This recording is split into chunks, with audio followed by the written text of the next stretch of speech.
It's a poll question. Would you rather be Eli Manning or this player who has a different set of characteristics than Eli, but you might want to be him? Okay. Who is known for not having won the Super Bowl? But Dan being Marino. great? Oh, no. Yes. Would I rather be Dan Marino or Eli Manning? I'd rather be Dan Marino.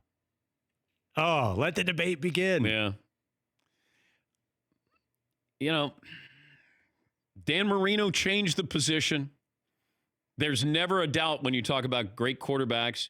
And yes, Dan Marino didn't win a Super Bowl. He didn't. But Dan Marino could have won Super Bowls, I think, with any of the other teams in the NFL back then who did win Super Bowls. I think Dan Marino with the Niners probably would have won a Super Bowl or two. Can you say that about Eli Manning? What he did, he had two marvelous games, and you could even say postseason runs. I just don't think he was ever the best quarterback at any point in his career. He was never first-team All-Pro. He went to Pro Bowls. I think he went to 4. And here we go. When we talk about the Hall of Fame, it's either you praise, I'm here to praise you or bury you. Eli, I think, will eventually get into the Hall of Fame. But I don't look at him much different than I do Jim Plunkett. If you're looking at, hey, you got 2 Super Bowls, you're getting. If Eli had 1, is he getting in? Is it that close? And the answer, he's probably not getting into the Hall of Fame because I think Phil Simms was a better quarterback. You get 2, and it's hard to argue that. You get 2 in New York, and it's almost like that cements, your answer. Eli's going to get in, and he'll be in the same building as Dan Marino. He'll get in, Ben Roethlisberger's going in. He's got a couple of Super Bowls. But to comparing to Dan Marino is pretty cool. I don't think Dan Marino's losing much sleep over not winning a Super Bowl. I don't. Yes, McLevin.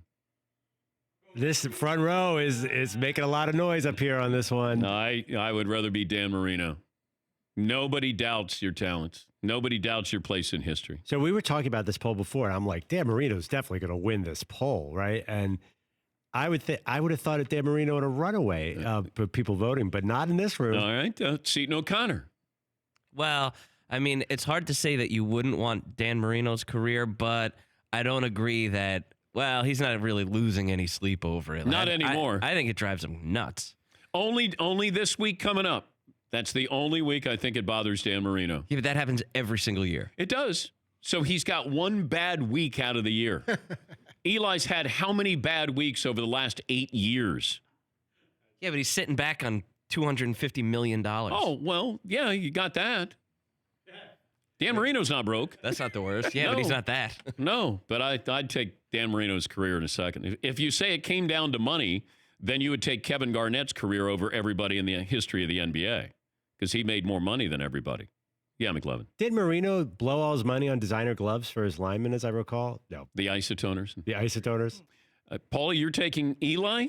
To me, it's really not that close. I would like to be perceived like Dan Marino. By the public, I'd like to be perceived as one of the inventors of the passing game and all that stuff. When I go home at night with my 2 rings, I would sleep like a baby knowing I led my team. I was one of the focal points, leading my team in New York to 2 titles. I can go back and see those guys. There's no regrets. That's why Eli can retire comfortably because he's got 2. Jim Plunkett won 2. Yeah, but he also was spotty in a lot of other places. He was spotty like Eli was. Eli didn't. Has 1 playoff win, I think, in the last 8 years. True. But 2 rings that you're responsible for. Eli had 15 touchdowns. That defense is really, really responsible for that. Yeah. Really, really responsible. Sure. It's not just Eli in a shootout over Tom Brady. He didn't carry them, but I will take the Eli's, no doubt. Yes, he. Those rings still fit on his finger, regardless of how important the defense was or not. They do. But people will question your career. Nobody questions Marino's career. Yeah, Tom. I'd take Marino too, but do you think it's selfish if someone would pick Eli so you can show off your 2 rings or display them, or to be able to be introduced as a 2-time Super Bowl champion, just from an ego standpoint, to pick Eli over Dan Marino? I'm not following. Do you think if someone picked Eli, it would be somehow selfish or it's an egotistical choice to pick Eli to say you're a 2-time Super Bowl champion versus the name Dan Marino rings like a much bigger deal in NFL circles than Eli Manning's name? Well, we view rings. That's the bottom line with quarterbacks. I understand, the guys in the front row saying that Eli sleeps well at night. And, it's Dan Marino was different at that position. Didn't win it. And, I guess that'll stay with him the rest of his life. Every Super Bowl week, he'll have to answer that question or he'll hear that question. The other 51 weeks out of the year, I think Dan Marino's doing okay. For more Dan Patrick Show, tune into Audience Channel 239 on DirecTV. Stream for free on BR Live or download the Dan Patrick Show app.